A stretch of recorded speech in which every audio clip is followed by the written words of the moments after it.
ஓம் நமோ நாராயணாய.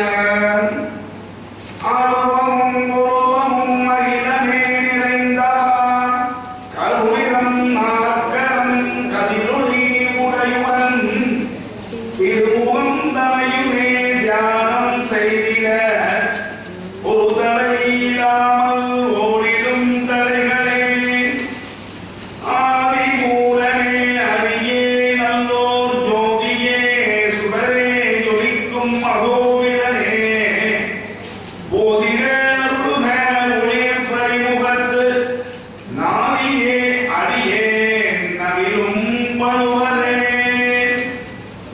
குருவருள் இருப்பின் கூடிடும் அனைத்துமே, திருவருள் பெருகும் தீயவை முருகும், இருவருள் இனியவன் ராமன் புகழ், கல்வதை விழுத்தையாம் கடலுவன் வரிகளால்.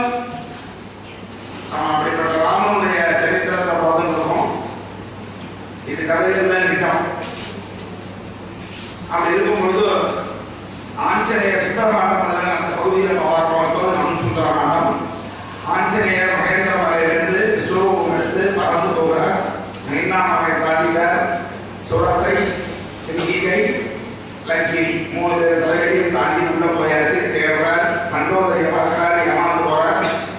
அப்புறம் தன் பிழையை உணர்றார், திருப்பியும் தேடுகிறார். பெற்றோருக்கு தெய்வமே துணை அப்படின்னு பெருமாளை நினைச்சிட்டு தேடப்போது அசோகவனம் கண்டப்படுறது. அந்த அசோகவனத்தில் பிரகாசமான ஒரு இடத்துல சீதாதேவி தெரியப்படுகிறாள். அவர் இருக்கிறதுனால அந்த இடத்துக்கு பிரகாசம். ஆனால் அவள் மங்கிய ஓவியம் போல இருக்கலாம். அப்புறம் சந்தர்ப்பம் பார்த்து இறக்கலாம்னு நினைக்கும் பொழுது ராவணன் வருகிறான். அவரிடத்திலே கெஞ்சுகிறான். அவனுடைய வேண்டுகோளை தேவி நிராகரிக்கிறாள். அவன் 2 மாசம் தான் அப்படின்னு கெடுவு கொடுத்துட்டு போறான். அதுக்கப்புறம் திரிஜடை அவளுக்கு தேர்தலாம் சொல்றான், ஆதரவுகள்லாம் சொல்றான். இவர்கள் எல்லா ராட்சசர்களையும் மயங்கி விழச் செய்து விட்டு சீதாதேவியிட்ட போய் ராமபிரானுடைய பெருமைகளை எல்லாம் சொல்றார். சொல்லிட்டு ராமர் கொடுத்த கணையாளியை கொடுக்கிறார். கொடுத்த உடனே அவனுக்கு அவ்வளவு ஆனந்தம். நேரடியாக சாட்சாத் ராமபிரானையே பார்த்த சந்தோஷம் அவனுக்கு கிடைக்கிறது. அப்படி இருக்கும் பொழுது அடுத்தாப்புல என்ன ஆகுது, திரும்பி போகும்பொழுது எனக்கு ஏதாவது சாட்சியா இருக்கும்போது சொன்னேன். அந்த சூடாமணியை ஒப்புக்கிறா, வாங்கிட்டார். அதுக்கப்புறம் சரி நம்ம வந்தோம் போனோம்னு இருந்தா ஒரு பிரயோஜனம் இல்லை, இங்க என்ன பலம் பதவின்னு தெரிஞ்சுக்கணும்னு சொல்லி ராவணனை எப்படியாவது சந்திச்சுடணும் அப்படின்னு நினைக்கிறார். அப்படி பார்க்கும் பொழுது ராவணனை போய் ஈஸியாக பார்க்க முடியாதுன்றதுனால அந்த வனத்தை அடிக்கிறார். அடிக்கும் பொழுது அங்கேருந்து நிறையா பேர் ராட்சசர்கள்லாம் வருகிறார்கள் யுத்தத்துக்கு. பெரிய பெரிய ஆட்களெல்லாம் தலைவர்களாக ராவணனுடைய மகன் அக்ஷமானன் அவன் அப்படியே நல்ல ஒரு தேய்ச்சார். அதனால கோபமடைந்த ராவணன் இந்திரஜித் அனுப்புறான். இன்னொரு பையன் இந்திரனை ஜெயித்தவன். அவன் சாதாரண விஷயத்துக்கு பிரம்மாஸ்திரத்தை பயன்படுத்திட்டான். பிரம்மாஸ்திரம் ஆஞ்சநேயரை கட்டாது. இருந்தாலும் அவர் சாட்சாத் எப்படி கிருஷ்ண பரமாத்மா யசோதை கிட்ட கட்டுண்டாரோ அது போல கட்டுப்பட்ட மாதிரி நடிச்சா. ஏன் அப்படின்னா அப்பதான் ராவணன் பார்க்க முடியும் அப்படிங்கிறதுக்காக அங்க போனா அந்த மண்டபம் அவ்வளவு விஸ்தாரமா அழகா இருக்கு. ஆனா எனக்கு இருக்கை அந்த சீட்டு தரல. உடனே தன்னுடைய வாயினாலேயே ஒரு பெரிய இருக்கையை ஏற்படுத்தி உட்கார்ந்துட்டான். ஒரு பயம் காட்டணும், என் பிரியே அப்படி மாசாகும் அப்படிங்கிறது தான் ஆஞ்சநேயர். அப்படி போன உடனே அப்புறம் அவனுக்கு சொல்றாரு, நான் எங்கேருந்து வந்திருக்கேன் அப்படின்னு ராமபிரானுடைய புகழெல்லாம் சொல்லி, அப்படிப்பட்ட ஆட்கள் மிக்க ராமபிரான் அனுப்பிய தூதுவன் நான் அப்படின்னு சொல்லிட்டு அதுக்கப்புறமா இவனுக்கு அட்வைஸ் பண்றார். நீ போய் திருடின்னு வந்துட்ட, போட்டி போட்டு சண்டை போட்டு அந்த பொண்ணை தூக்கிட்டு வரல, சீதா தேவியை திருடின்னு வந்துட்ட. அதனால வந்து அந்த மாதிரி அந்நிய மனைவியை அவளே கிடைக்க உத்திரன் பயனில்லை, நீ பண்றது தப்பு. அவள் எப்படிப்பட்டவனா, அவள் ரொம்ப சாப்பாட்டில் 3 விஷம் விழுந்தா எப்படி ஆபத்தோ, பஞ்சு இருக்கக்கூடிய ஒரு பெரிய இடத்துல துணியோடு நெருப்பு விழுந்தால் எப்படி ஆபத்தோ, அது போன்றவள் இந்த சீதாதேவி. அவளுடைய கற்பும் காபூத்தனுடைய கோபமே போதும், இருந்த இடத்துல இருந்தே அவன் அழிச்சிட முடியும். ஆனால் அவர்கள் முறைப்படி நடக்கணும்னு பொறுமையா இருக்கிறாங்க. அதோட இல்லை, ராமபிரான் ரொம்ப விசாலமான மனசு கொண்டவர். இப்ப போய் உன்னுடைய உயிரையும் உன் மக்களுடைய உயிரையும் காப்பாற்றணும்னா அந்த சீதாதேவி அவருடைய காலில் விடுவை சரணாகதி அப்படின்னு சொல்லி விழுந்து விட்டுட்டேன்னா அவர் அப்படின்னா சொல்றோம். சொன்ன உடனே நல்லவனுக்கு தான் நிறைய ஏறும், மீதி பேருக்கு ஏற. இந்த கர்வம் நிறைய இருக்குதுன்னா ஏற. அப்படி இருக்கும்போது ராட்சசர்களுக்கு நிச்சயமா கர்வம் உண்டு. அதாவது இந்த சத்திரியன் ராட்சசன் இவரெல்லாம் வந்து அந்த வேகம் எப்பவுமே. அதனாலதான் அவர்கள்லாம் ஆக்ரோஷமாவே இருப்பாங்க. உடனே அடி உத அந்த குணம் சத்திரியன்னா உடனே இந்த காஸ்ட் 500 காஸ்ட்ல இருந்து ஒரு 10 காஸ்ட் எடுத்து போடுறாங்க. அதெல்லாம் இப்ப நம்ம உருவாக்கிறது. இருந்த 4 வர்ணத்தை இப்போ 4000 ஜாதியா மாத்தி பெருமையோட வச்சுட்டு நாம் ஜாதியை ஒழித்து விட்டோம் அப்படின்னு நம்ம பேசிட்டு இருக்கோம். உண்மையிலே ஜாதியை வளர்த்து விட்டோம். அதான் உண்மை. இன்னைக்கு நினைச்சா கூட ஒரு ஜாதியில இருந்து இன்னொரு ஜாதிக்கு மாற முடியாது. சர்டிபிகேட் வாங்க முடியாது. வாங்கினா அரசு பண்ணிடுவோம். ஆனால் அன்னைக்கு அப்படி இல்லை. இந்த 4 வர்ணத்துல நீங்க உங்களுடைய குணத்தாலும் தொழிலாலும் கர்மாவினாலும் நீங்க வந்து எந்த கம்பார்ட்மெண்ட்டுக்கு மாற முடியும். ஒரு சூத்திரனா இருக்கிறவன் நினைச்சாலும் பிராமணனா மாற முடியும். ஒரு பிராமணனா இருக்கிறவன் சூத்திரனா போக முடியும். சத்திரியனா இருக்கிறவன் வைசியனா போக முடியும். வைசியனா இருக்கிறவன் சத்திரியனா போக முடியும். இது இன்னைக்கு நடந்துட்டு உண்மையாக நடந்துட்டு. ஏன்னா எல்லா பிராமணர்களும் பெருமாளை கட்டிட்டாங்க. குருகுலத்தில் மட்டும் இல்லை. அவன் எங்கேயோ போய் அடிமை வேலை பார்த்துட்டு இது போச்சா. எல்லா வைசியர்களும் பிசினஸ் பண்ணல. அவர்கள் வேற வேலைக்கு போயிட்டாங்க. பிராமின்ஸ் ஆர்மியில இருக்கான். குருவா வந்து சுத்திர ஜாதியை சேர்ந்தவாலும் இருக்கான். அதனால அந்த வர்ணம்ன்றது இப்ப மாறி போச்சு. எல்லாருமே இதைத்தான் அலோவ் பண்றோம். வர்ணத்துல 4 வர்ணத்துல நீ எதுல வேணா மாறிக்கலாம். உன் இஷ்டம். Choice is yours. நீ எதுவா இருக்கணும்னு நீ முடிவு பண்ணிக்க. அப்படிங்கிறதா அந்த தத்துவம் அவங்க கொடுத்துருக்காங்க. வாய்ப்பு நமக்கு இருந்தது. ஆனா ஜாதியில மாற முடியாது. இந்த ஜாதியில இருந்து அவங்க கொடுக்குற அந்த வெள்ளை சர்டிபிகேட் அதுல இருந்து மாற முடியாது.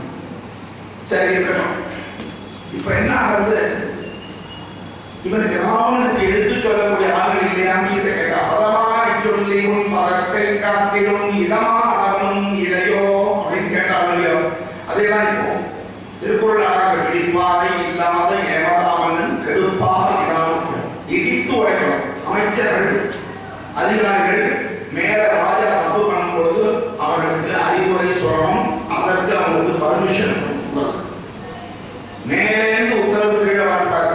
கீழேந்து ஆலோசனை மேல போகணும். இதுதான் அன்னைக்கே நம்ம சொன்னோம். ஏதோ ஒரு திட்டத்தை கொண்டு வராங்க அப்படின்னா சும்மா மக்கள்கிட்ட கருத்து கேட்போம் பண்ணுவாங்க. அதெல்லாம் வெறும் ஐவாஷ்.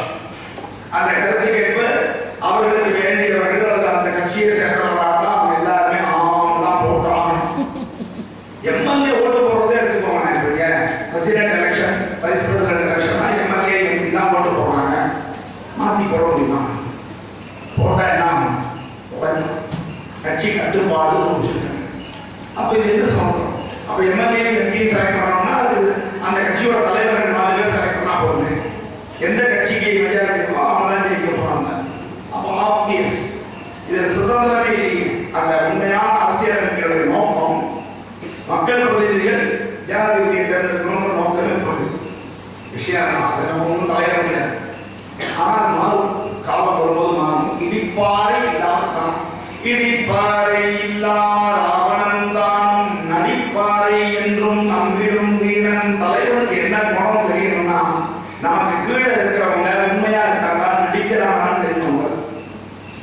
நமக்கு நேரம் கூட போடுறது, மானிங்க போடுறது, நீங்க சொன்னா செஞ்சிருவேன் சார், நான் இருக்கிறதே உங்களுக்காக தான் சார் அப்படின்னு வசனமா பேசிட்டு இருந்தாங்கன்னா அவங்க கிட்ட ஒரு அடி தள்ளி இருக்கும். சில பேர் மறைச்சிக்கிட்டே இருப்பாங்க. சொன்னாங்க ஒரு ஆண்டிய அது மாதிரி எப்ப பார்த்தாலும் மறைக்கும். ஆனா வேற அருமையா செய்யும். தான் வேலைய அருமையா செய்யறது. அவர்கிட்ட குறைய கண்டுபிடிக்க முடியாது. பரபரப்புன்னு செஞ்சுக்கோம். உட்கார்ந்து இருக்காது, நிற்காது, ஓவி அடிக்காது, அந்த அளவுக்கு செஞ்சுக்கோம். அதுக்காகவே அதுக்கிட்ட நாங்க கொஞ்சம் எங்க கர்வத்தை கொண்டு இறங்கி போயிட்டு இருக்கோம். இப்ப கூட நவராத்திரிக்கு 6 மணிக்கு வர பேசுறேன். நான் 5 பேசுறேன். இதுதான் பேசுவோம். நிறைய தெரியாது. அப்போ நாங்க அப்புறம் பேச்சுவார்த்தை நடத்துக்கோன்னா சரி 6 மணிக்கு தகுந்தமையா வந்துட்டு 6 மணிக்கு இருந்து எதுக்கு சொல்றேன்? கமிட்மெண்ட்ஸ் பாவம் அப்படி இருக்கிற நல்லா பண்ணும். அப்படியே பண்ணலாம். அப்பதான் இந்த ராவணனுக்கு இந்த மாதிரி இடித்து சொல்லக்கூடியவர்களுக்கு பர்மிஷன் கொடுக்கணும். அவங்க அட்வைஸ் பண்றதுக்கு கொடுத்தா தானே. எல்கேஜி பசங்க நல்லா பேசிட்டுமா வீட்டுல கொண்டு அட்மிஷன் போட்டோன்னே நம்ம சொல்றது முதல் வார்த்தை வாயமூடு. அவன் 10வது ஏன்டா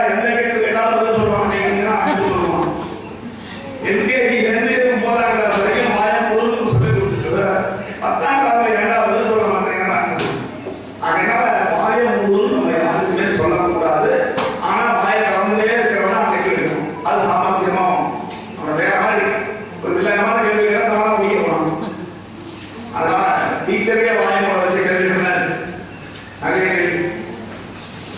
அப்படி இருக்கும் பொழுது என்ன சொல்றான், உடனே ராவணன் கோபம் வருது.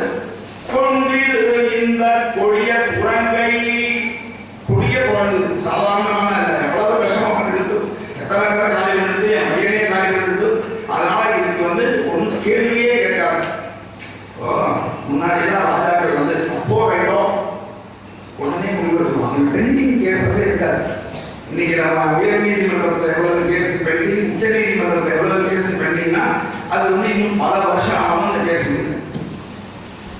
அது எப்படித்தான் அந்த வாய்தா வாங்கி அந்த கேஸ் அப்படி தள்ளுவாங்கன்னு எனக்கு புரியறதே இல்லை. டாக்குமெண்ட்ல ஒரு 10 பாயிண்ட் இருக்கும், ரைட்டா? இந்த 10 பாயிண்ட் தானே எல்லாரும் பேசி அவன் படிச்சாலே புரிஞ்சுருவேன். அதை வச்சு 10 வருஷம் எப்படி ஓடுறாங்க. லேண்டுக்காக நான் ஒரு கேஸ் போட்டேன், 10 வருஷம் ஆச்சு. ஜட்ஜி அந்த 10 வருஷத்துல என்ன ஒரு தடவோட மேனேஜரை கூப்பிட்டு நீ தான் இந்த கேஸா போட்டேன்னு கேட்கிறேன். இதுக்கு 10 வருஷம் ஆகுது. அவங்களே ஏதோ பேசுறான், வாய்தா போடுறோம், புதுசா ஒரு பெட்டிஷனை போடுறோம், அந்த பெட்டிஷன்ல எவ்வளவு சம்மந்தம் இல்லாத சேர்க்கிறோம், என்னவோ நடந்துட்டு இருக்கு. ஃபார்ச்சுனேட்லி எனக்கு அமைஞ்ச வக்கீல் அவ்வளவு தர்மிஷ்டர், நம்ம மேல ஒரு ஆப்தர், பிரியமானவர், நேர்மையானவர். அவர் அது இருந்ததுனால எனக்கு செலவில்லாம கேஸ் இவ்வளவும் கேஸ் நடத்தி கடைசியில நம்ம ஜெயிக்க முடியாதுன்றதுனால காம்ப்ரமைஸ் பண்ணிட்டோம், செட்டில்மெண்ட் ஆகிடுது. இதோ லாஸாவே வாங்கிங்கன்னு வச்சுக்கோங்களேன். அப்போ அந்த வக்கீலுக்கு நான் ஃபீஸ் கொடுக்கறதுக்கு போறேன். வக்கீல் ஃபீஸ் வாங்கணும் அப்படின்ட்டு. சரி அப்படின்னா ஒரு கௌரவப்படுத்தி ஆகணும், பள்ளிக்கூடத்துக்கு நீங்க விழா வாங்கணும், விழாவை வைக்கிறேன். இங்க டொனேஷன் கொடுக்குறேன். அப்போ இன்னும் கடிகாலம் கொடுத்தல நம்ம நினைச்சிருக்கோம், ஐயோ கடின்னு வரவே இல்லை, இப்பதான் ஆரம்பிச்சது. இன்னும் அக்கிரமங்கள் நிறைய நடக்கும்.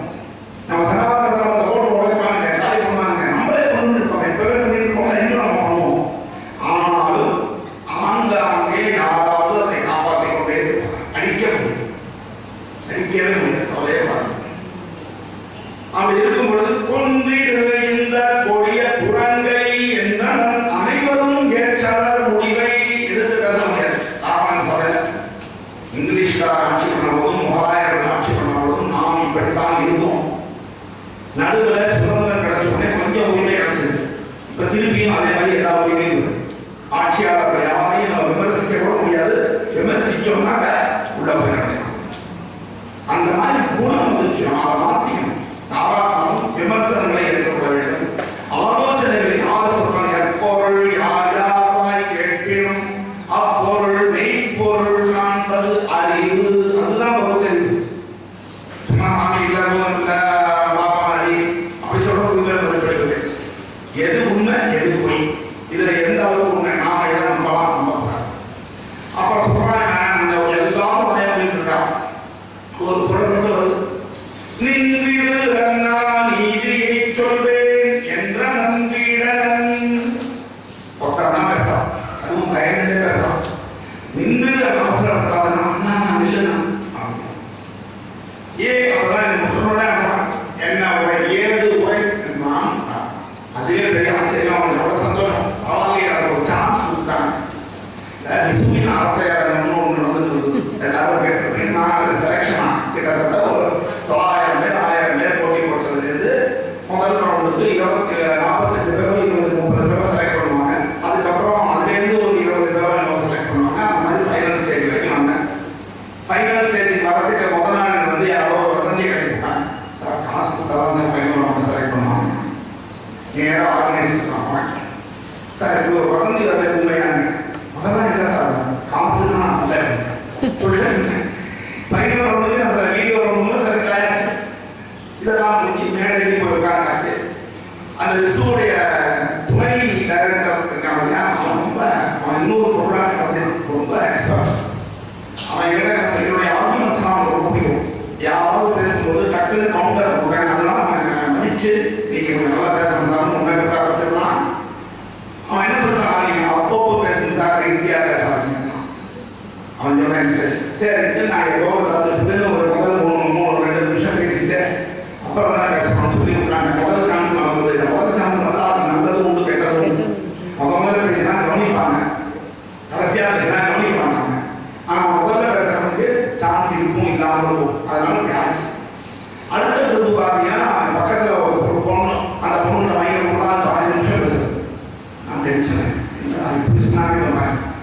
திருப்பி அவன்கிட்ட நான் கவுண்டர் கொடுக்குறது கேட்டேன். விசு வந்து வாங்கி போக மாட்டேன். அந்த ஜாயின் டைரக்டர் ஓடி வரான். சார் அவர் நல்லா பேசுவார் சார், கொடுங்க கொடுங்க அப்படின்னு. போக மாட்டேன். டென்ஷன் ஆகிடும். எழுத்தாமல் உட்காந்துருக்கான அந்த 900 பேர்ல என்னோட கலந்துக்காம இருந்தோம் 20 பேர் நிகழ்ச்சிக்கு வருவான். அவன் சினிமாவில் வருவாங்கல்ல, ஹீரோவுக்கு அளவு பண்ணுங்க கத்துவாங்கல்ல, அதே மாதிரி அவன் வெளியில இருந்து கத்துவான். அவர் பேச விடுங்க கத்துறான். டென்ஷன் ஆகிட்டான். அதுக்கு வேற நான் ஒரு என்ன சொன்னேன் அவன்கிட்ட, சார் நான் பேசுறேன், நீங்க எடிட் பண்ணிக்கிறேன். உள்ள போயிட்டார். அவருக்கு தீர்த்தம்லாம் உள்ள போய் தீர்த்தம்லாம் வந்து அப்புறம் அந்த டைரக்டர் வந்து அசிஸ்டன்ட் டைரக்டர் அமைதியாக சார் நான் எழுந்து போனே வரேன். உடனே இரும்பு கரம் கொண்டு 2 பேரும் நம்ம ஊரில் அழைக்கிறோம். புரியுதா? எல்லாம் நீயார் ப்ரோக்ராம்லாம் எப்படி நடக்கிறதுன்னு தெரியும் இருக்காரு. நான் தனியார் போனான்னு எழுந்து வந்திருப்பேன். பொண்டாட்டி உள்ள கொஞ்சம் கூட்டிகிட்டு வந்தேன். எல்லாரையும் கூட்டிகிட்டு எப்படி ஓடுறது? நம்மளால அந்த மாதிரி தமிழ் படத்து சினிமா ஹீரோ 1000 சண்டை போட்டு இது நடந்தது. எதுக்காக சொல்றேன்? சுதந்திரம் கிடையாது. கருத்து பேர் தான் அது வந்து பெரிய அரங்கம், எல்லாரும் சுதந்திரமா பேசலாம் அப்படின்னா வச்சாங்களே தவிர இது மாதிரி நடந்தது என்னுடைய அனுபவம். அதனால இந்த மாதிரி கேள்வி நீ என்னன்னு சொல்லுன்னு கேட்டாங்க, அதுவே அவங்க சந்தோஷம். வாய்ப்பு கிடைச்சது எனக்கு பேசுறதுக்கு ஒரு வாய்ப்பை கொடுத்தீங்களே அப்படின்னு சந்தோஷப்படுறான். அதுக்கப்புறம் பேசுறான். தென்னவா நம்மிடை தெப்பரே ஆயினும் முன்னவா தூதரை முடித்தல் தீரே. தென்னவா தென்கு செய்துள்ள இலங்கைக்கு மன்னனாக இருக்கிறான். பேர் தென்னவான்னு பேரு. நம்மிடை தூதரே, நம்மிடை தெப்பரே ஆயினும், பகைவர்களே நமக்கு வந்தாலும் தெப்பர் தான் பகைவர். கூட அவங்க தூதரா வரும் பொழுது அவர்கள் மீது எந்த ஆக்ஷனும் எடுக்கக்கூடாது. இதுதான் ராஜ தர்மம். ஒவ்வொருத்தருக்கும் ஒரு நீதி இருக்கு. தூதுவர்கள் நமக்கு இப்பவும் தான் ஃபாரின்ல இருக்கிற அம்பாசிடர்ஸ் நம்ம சொல்றோம் இல்லையா, அவங்களுக்கு தான் தூதுவர்கள் பேரு.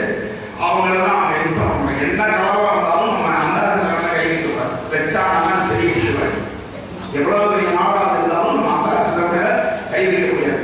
அதனாலதான் அந்த தூதரகம் தான் நம்ம இருக்கிற அமெரிக்கா மாட்டிட்டவங்க அவங்களெல்லாம் காப்பாற்றுறதுக்கு அந்த தூதரகம் மூலமா தான் நம்ம முயற்சியும் பண்ணணும். அப்படி இருக்கு அப்படின்னு சொன்னான். உடனே திருப்பியும் பேசலாம். பேசும்போது ஒவ்வொரு தடவையும் ஞாபகப்படுறாங்க. முன்னவா தூதரை போல அண்ணனே கேட்கணும். நம்ம எனக்கு முன்னே வளர்த்தோம்.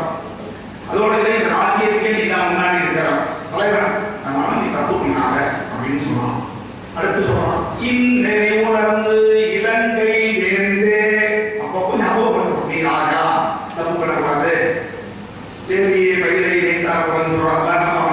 நீ ராஜா அப்படின்னு சொல்றாங்க. இலங்கை வேந்தே நன்னெறி வழியில் நடந்தே இவருக்கு மன்னவா, மீண்டும் ராஜா, மன்னவா தண்டனை மாற்றி வழங்குதல் இன்னமும் நம் புகழ் இரட்டி பார்த்துமே. உனக்கு ஏற்கனவே புகழ் இருக்கு, ஜாக்கிரதையா பேசணும். இந்த மாதிரி அவங்களுக்கெல்லாம் எக்கச்சக்கமா பேசி மாட்டிவிடும். ஒரு சின்ன வார்த்தையில மாட்டிவிடும். இது நாங்கள் ஆர்பியாவும் அப்டேட் பக்கத்தில் இருந்தா தெரியுமா, ஸ்கூலுக்குலாம் அவ்வளோ இடம். சின்ன பையனா காலேஜ் படிக்கிற தேர்தல் போகணும்னு நினைக்கிறேன். அவர்கிட்ட போய் பேசுவேன். அவர் ஏதாவது சில இன்ஸ்ட்ரக்ஷன் சொல்லுவார். சொன்ன உடனே சரிமா சரிமா, இது ஒரு தப்பா பட்டது. டேய் நான் சரின்னு சொன்னதான் சொல்றேன், அதெல்லாம் சரிமா. ஒரு யார்கிட்ட எப்படி பேசுறது, எதுக்கு போயிட்டு தெரியாது. நம்ம சொன்னது தப்பாவும் சொல்லல, சரிமாமான்னு சொன்னோம். அதுக்கு அது மாதிரி ஒரு ஸ்கூல்ல ஒரு இன்சிடென்ட் நடந்தது. என்ன அப்படின்னா, கணக்காரியாக ரொம்ப நல்ல விஷயம், ரொம்ப அதீதமான பெரியவங்க, எக்ஸலண்டாக ஒர்க். அதில் என்ன ஒரு கொஸ்டின் பேப்பர் தான் கணக்கு கொடுத்தார். கொடுக்கும்போது 2500 வரை 250 கொடுக்குறாரு. புக்கில் 2500 இருக்கு. அந்த நம்பர் எக்ஸாம்பிள் 250 கொடுக்குறாரு. எல்லா பையனும் என்ன பண்ணா, புக்கை மெமரி பண்ணி இருந்து 2500 வச்சு போட்டு கரெக்டாக புக் ஆன்சர் பண்ணணும். நான் என்ன பண்ணேன், 250 வச்சு போட்டு தப்பான ஆன்சர். தப்பு இல்லை, 250 என்ன ஆன்சரோ அந்த ஆன்சர் கொடுத்தேன். டெஸ்ட் பேப்பர் எடுத்து இவர் என்ன பண்ணாருன்னா, இவர் நினைச்சிட்டு இருக்காரு அவன் 2500 கொடுத்துருவோம் நினைச்சிட்டு இருக்காரு போது. அதனால அவன் எல்லாருக்கும் ரைட்ல போய் எனக்கு தப்பா போட்டேன். டிரான்ஸ்ஃபர் பேப்பர் கொடுத்தாரு. எல்லாம் பேப்பர் கொடுத்தா பசங்க வாங்கி பார்க்கறது கிடையாது. என்ன பேப்பர் டெஸ்ட் எழுத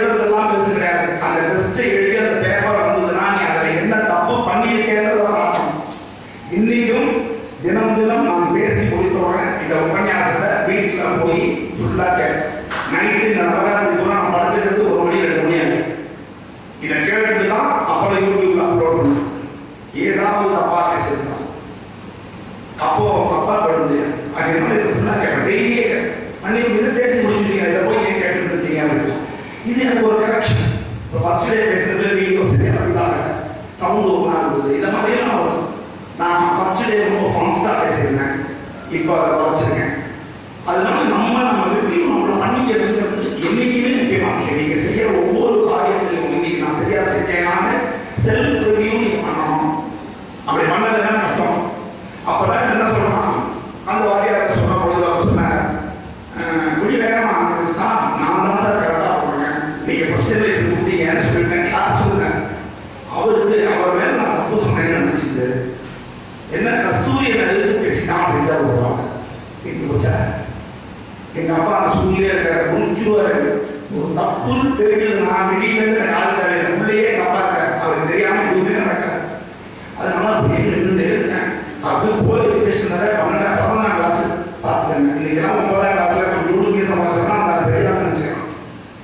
அப்போ 11ஆவது வகுப்பு கோ எஜுகேஷன் முன்னாடி போன முன்னாடி நான் அப்படி திட்டேன். அழுதுற தண்ணியாக வருது. கிளாஸ் ஃபுல்லாக நின்றுட்டே இருந்தேன். அந்த ஒரு கிளாஸ் இன்னைக்கு நிற்க வைக்க முடியுமா அவங்களெல்லாம்? நிற்க வச்சா தீர்த்து போச்சு. இன்னைக்கு கேஸ் போட்டுக்குள்ள தெரியுங்க. நான் 1 பீரியட் போகிறேன் நின்றுட்டு அவர் கிளாஸ் முடிச்சுட்டு வெளியில் போகும்பொழுது பின்னாடியே ஓடி போய் அவர்கிட்ட மன்னிப்பு.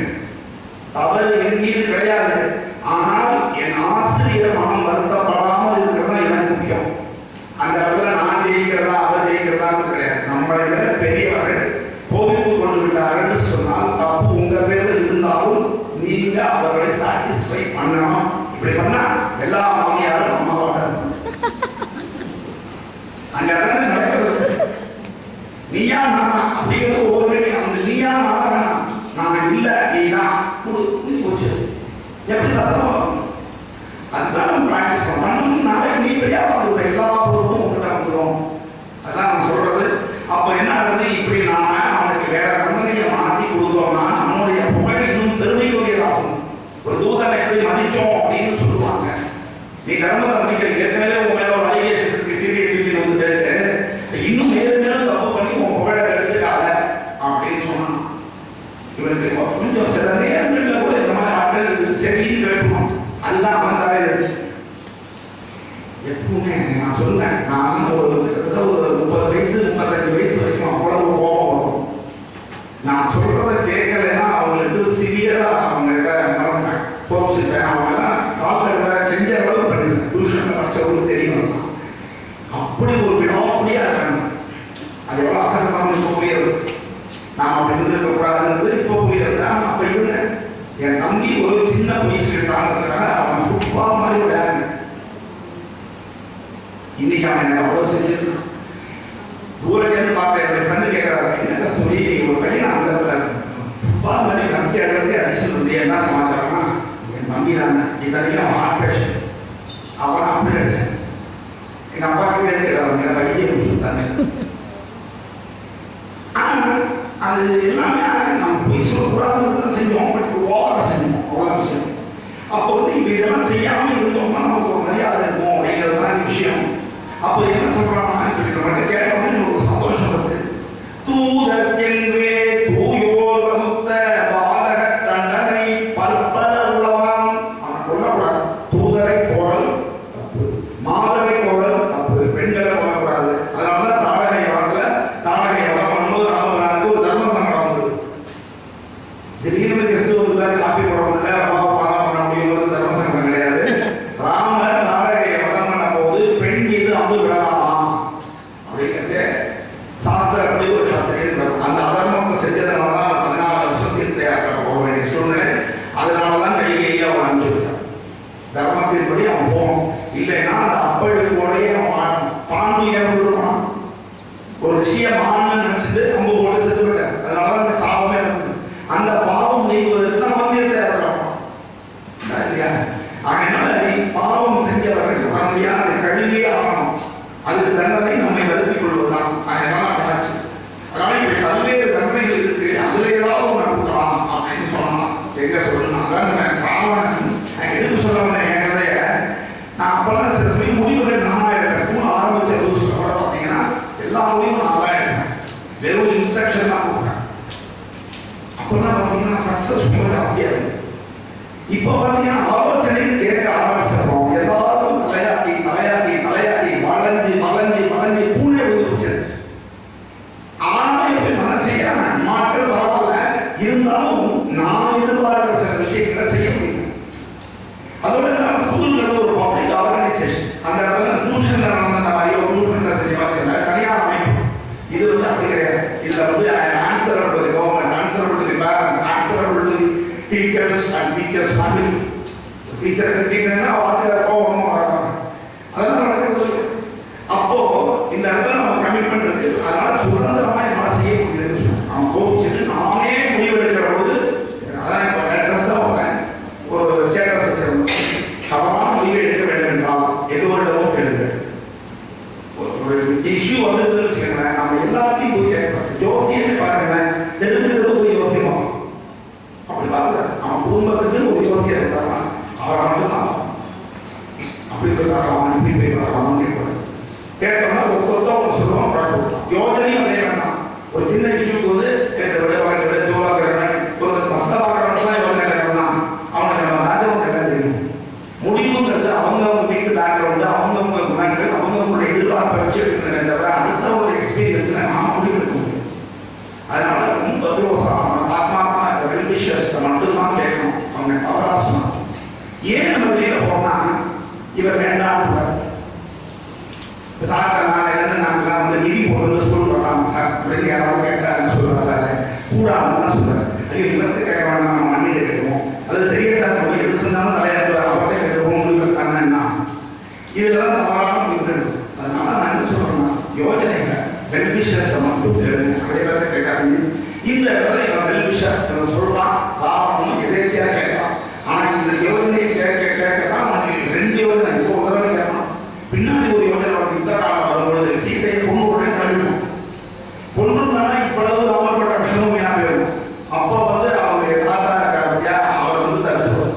தாத்தாவும் மாமாவும் வந்து சொல்லக்கூடாது தடுப்புவார். அப்பவும் அவன் பேச்சை கேட்கணும். இந்த ரெண்டு பேச்சை கேட்டதுனாலதான் ராமருக்கு சீதை கிடைச்சா, இல்லைன்னா கிடைச்சிருக்கணும். இப்பவே ஆங்கிலேயர் காரி பண்ணியிருந்தாலே நாட்டு தெரிஞ்சிருக்காரு வெளியில. நீ என்னடா சொல்றது, போனாண்டு டமால் இருந்து எப்ப வரும் தெரியக்கூடாது, புல்லட் எப்படி இறங்குறது பாருங்க, அது மாதிரி தூக்கி போட்டிருந்தாங்கன்னா ஆஞ்சநேயரை வேற விஷயம் சாதாரண அப்புறம் நல்ல அந்த எண்ணம் இல்லை. ராவணன்ட்டையும் நல்ல கண்ணுக்குள் ஈரம், அதான் விஷயம். அப்படி ஆச்சு உடனே என்ன சொல்ற, என்னென்ன கொடுக்கலாம் ஒரு 2-3 எக்ஸாம்பிள். அந்த பக்கம் ஏதாவது ஒரு உறுப்பை வெட்டி விட்டுரும், கையை வெட்டி காலை வெட்டி எவ்வளோ பண்ணி அனுப்பிச்சு விடு.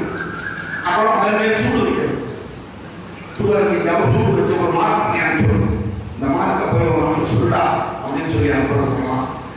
மங்க உணர்வுமே மாட்டு கசையடி சவுக்கனால தூதனை அடிக்கலாம், அடிச்சிடலாம். இதெல்லாம் எதிர்பார்த்து தான் தூதம் போகணும், நல்லா தெரிஞ்சுக்கங்க. அங்கே ரெண்டாவது பிரியாணி போடலாம்னு போக முடியாது. அதனால அதெல்லாம் எதிர்பார்த்து தான் போகணும், தூதம் போடுறேன். அடுத்தது தங்கு முடியிலை தலைவின் மழி தரும் முடிய மழி சொல்லலாம், அப்படியெல்லாம் பண்ணலாம். அதான் முடிய மழிக்கிறதுங்கிறது மரண தண்டனைக்கு சமமாக கருதப்படுது. அதனாலதான் அந்த முடியை நம்ம காணிக்கையாக உருவாக்கணும். முடிய மழிச்சு விட்டா அது வந்து மரண தண்டனை கொடுத்தது சமம். திரௌபதியை வந்து ஜெயத்ரதன் அப்படிங்கிறவன் நான் சொல்றாங்க தெரியும். மன்னரமா அவளை வம்பிடுவான் வனவாசத்தில் இருக்கும்போது. அவள் வந்து சொல்லுவான், அவங்க பாண்டவர்களுக்கு தங்க அவளை துச்சலைங்கிற துரியோதனாதிகளுடைய ஒரே தங்க துச்சலை அவளுடைய கணவன். அதனால இவருக்கு என்னடா பண்ணணும், பொம்மநாட்டியோட வம்பு தான் பண்ண எப்படி இருந்தது பாருங்க. மகாணி இன்னைக்கு பொம்மநாட்டி வம்பு எடுக்கிறவன் 6 மாசம் ஜெயில 5000 ரூபாய் ஃபைன், அவ்வளோதான். எனக்கு தெரிஞ்ச கூட சொன்னார் போகலாம், அது கூட இல்லாம கூட நான் மீண்டும் மாதிரி. ஆனா இப்போ என்ன அப்படின்னா இவனுக்கு அந்த அவன் என்ன பண்ணுவான், அவன் கூட்டிட்டு வந்து தர்மதான் சொல்றார், என்ன இருந்தாலும் நம்ம தங்க வீட்டுக்காரன், அவனை நம்ம கொண்டு சொன்னால் அது தங்கைக்கு செய்கின்றப்பா, அவளை வந்து அவங்களையா மாற்றக்கூடாது. அதனால அப்பெல்லாம் மரணம் கொடுக்குற அளவுக்கு இருக்கணும், பஞ்ச ஊட்டி வச்சு அப்படின்னு அங்கங்க கட் பண்ணி பரவாயில்ல ஸ்டைல்னு வச்சுக்கிறாங்கல்ல, அது அவமானத்தினுடைய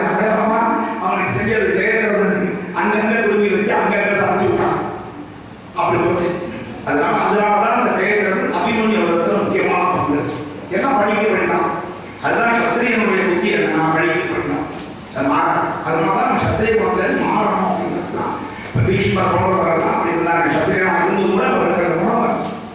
அப்படி ஆச்சு. அப்பதான் மன்னன் அது மட்டும் சொல்றாங்க, யாரு இவன் முக்கியமான எதிரி நமக்கு கிடையாது. சில தீவிரவாதிகளை பார்த்தீங்கன்னா இங்க நம்ம மாட்டுவான், மாற்றவன் மெயினாக இருக்கான், அவனுக்கு மேல உட்கார். இவனை கேட்டா அவன் சொல்லுவான், அவனை கேட்டா அவன் சொல்லுவான். அவன் மூலத்தை கண்டுபிடிச்சு அடிச்சா தான் அந்த தீவிரவாதத்தை முழுமையா அடிக்க போய்கிட்ட. நம்ம இவன் அடிச்சுட்டோம்னா அதுதான் அவர் இன்னொரு பார்ப்போம். ஸ்லீப்பர் செல்ஸ் எங்ககிட்ட நிறையா இருக்கு அப்படின்னு இது கொஞ்சம் அவன் ஸ்லீப்பர் செல்லும் தெரியாது, ஒன்றும் தெரியாது. நாதன் ஒருவன் நவீன சொன்னதை வேதம் போலவே வெளி சொல்கின்ற தூதன் அம்பே துரத்தியவர்க்கே சேதம் விளைப்பீர் சேமம் உனக்கே. நீ தண்டனை கொடுக்கணும்னா யாருக்கு கொடுக்கணும்னா அம்புக்கு தண்டனை கொடுக்காத, அதை போட்டான்ல அவனுக்கு யாரு இவன் அனுப்பிச்சாலும் அவனுக்கு தண்டனையா இருக்கும். அப்ப என்னன்னா இப்ப நம்ம அனுப்புறோம், நம்மளுடைய பெஸ்ட் ஃப்ரெண்டு ஒரு பஞ்சாயத்து போறோம், அவன் போனோம்னா அங்க வந்து கையோட அதே வெட்டி நம்ம திருப்பி அனுப்பிச்சாங்க காலம் பூர்ணம் நமக்காக போன. அப்போ அந்த மாதிரி ஒரு வருத்தத்தை யார் அனுப்பிச்சாலும் அவனுக்கு கொடுக்கல. இவன் சாதாரண வேதம் போல வைக்கணும். வேதம் என்ன சொல்ல தெரியுமா, அவளை பார்த்து சொல்றாரு இதை செய்ய அப்படின்னு உத்தரவு தான் போகணும். அது ஆல்டர்னேட்டிவ் கிடையாது, காம்ப்ரமைஸ் கிடையாது. சத்தியம் வக தர்மம் சர இது வேதம் சொல்ல மாட்டான். இதுக்கு ஏதாவது உறுப்பு வரும்டா அப்படின்னா அப்துல் கலாம் கேட்டாங்க ஸ்டூடெண்ட்டுக்கு என்ன கடமை, 3 கடமை. என்ன 3 கடமை? படி படி படி. காம்ப்ரமைஸ் கிடையாது. படி, டிவி பாரு, கிரிக்கெட் கிடையாது, இதெல்லாம் கிடையாது. படி படி படி, அதான் சொல்றேன். வேற படி கிடையாது. எதை வேணாலும் படிக்கலாம், புத்தகத்தையே படிக்கலாம், வாழ்க்கையை படிக்கலாம், தாத்தா பாட்டிலேருந்து ஒரு விஷயம் கற்றுக்கலாம், ஆன்மீகத்திலிருந்து சில விஷயம், நாட்டு நடத்தலாம், அது வேற விஷயம். ஆனால் படிக்கிறது தான் ஸ்டூடெண்ட்டுடைய அப்படின்னு சொன்னாங்க. அது போல இங்க என்ன சொல்றோம்னா, இப்போ வந்து சாதாரண நம்மகிட்ட வந்துருக்கான் அப்படின்னு சொன்னோம். ஏற்றனின் இளம் ஏற்றனம் இளவரின் ஏற்புடைவாதே அக்செப்ட் பண்ணிடுறான். ஆச்சரியமான விஷயம். அக்செப்ட் பண்ணிடுறான். இது நியாயம் தான், நான் ஒத்துக்கிறேன், செஞ்சுக்குவோம். இவரை பொண்ணு அப்படின்னா போதும் அப்படின்னு முடிவு பண்ணான். அது கசகம் பேசுறது வேற ஒன்றும் இல்லை. ஆனால் சொன்னேன் தைப்பூசத்திற்கு ரோட்டே தெரிஞ்சிருவாங்க அப்படின்னு. அதே மாதிரி இன்னொரு போச்சு நல்ல சாப்பாடுலாம் கிடைக்கும். ஒரு இடத்துல நமக்கு எதிர்பாராம போமா பார்த்தா விருந்துதான் கிடைக்கும். பாயசத்தோட வட பாயசத்தோட எழுதியாச்சு மாற்ற முடியாது. அதனால இவனுடைய இதை கேட்டோன்னே ஆச்சரியம் ஒன்றும் பண்ண வேண்டாம் அப்படின்னு சொல்றான். ஆற்றினம் தூதனின் மரணை அப்ப பார்க்கறான், என்னடா பண்ணலாம்னு பார்த்தான். இவர் சும்மா பார்த்தாரு, ட்ரைன் ட்ரைன் ட்ரைன் ட்ரைன் ஆட்டிட்டே தேவை. அப்ப அந்த வார ஆடுறது, இந்த வாரை பார்த்தோன்னே அவனுக்கு ஆசை வந்துச்சு. இந்த வாரம் தானே இந்த அவனுக்கெல்லாம் அழகிக்கிறவங்க, அதுல வேணா நிறுத்தணும். போற்றிடும் வானரன் பொலிவது வாரே. சீதைய திருப்பி கூட்டிட்டு போனாமா விமானத்தை. அப்போ கீழே ஒரு லைட் ஸ்டாப்பிங் போட்டு எல்லாரும் ஏறி போகலாம். அந்த பிற்பகல் விமானம் பெருசாகிட்டே போகும், ஏற ஏற பெருசாகும். அப்படி ஒரு ஸ்ட்ரக்சர். இவங்கெல்லாம் ஏறிட்டு வானர பெண்கள் இருக்காங்கல்ல, சீதை போய் பார்க்கணும், பெரிய அழகின்னு சொல்றாங்க அப்படின்னு போய் பார்த்தாங்க. முன்னாடி பார்க்க பின்னாடி பார்த்தாங்க. பார்த்துட்டு சீச்சி ஒரு 6 பேர் வர வரையா. அப்போ யாருக்கு எது அழகா தெரிகிறது அப்படிங்கிற விஷயம். அப்ப என்ன போற்றிடும் வானரம் பொலிவது வாலே ஏற்றிடு நெருப்பை எரி போலே. அதாவது நான் இந்த இடத்துல ஆரல் சொல்றேன், திருமணம் பார்த்தா பயங்கரன்னு சொன்னாங்கல்ல, கிரிக்கெட் அந்த மாதிரி ஒரு விஷயம் கூட நம்ம இந்துக்கள் எடுக்கிற ஒரு படத்தில் கூட அதை போட்டாக்க ஏமாத்துறது அப்படின்னு. உண்மையிலேயே அந்த திருமணம் போட்டா ஏமாத்துறதுன்னு அர்த்தம். எதை ஏமாத்துறோம்?